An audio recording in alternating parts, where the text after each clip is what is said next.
Hello everyone. ఉత్తరాంధ్రలో రిలేషన్స్కి ఎంత విలువిస్తామో ఈ ఉలవకట్టుకు కూడా అంతే ప్రాణం ఇస్తామన్నమాట. నిజంగా చెప్పాలంటే ఉలవకట్టు తినని ఉత్తరాంధ్ర వాళ్ళే లేరనుకుంటున్నానండి. వేడివేడి అన్నంలో కొద్దిగా నెయ్యిని కానీ నూనెను కానీ వేసుకొని ఉలవకట్టు వేసుకొని అప్పడంతో నంచుకుని తింటే చాలండి. ఏ కూర కూడా అవసరం లేదనమాట. తట్టు దీన్ని ఈజీగా చేసుకోవచ్చు.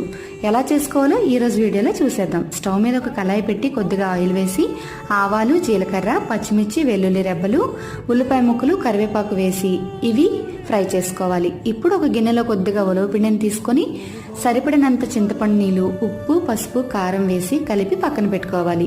తాలింపు బాగా వేగిన తర్వాత ఈ వాటర్ని పోసుకుంటూ ఎక్కడా కూడా ఉండలు లేకుండా దీనిని ఉడికించుకోవాలి.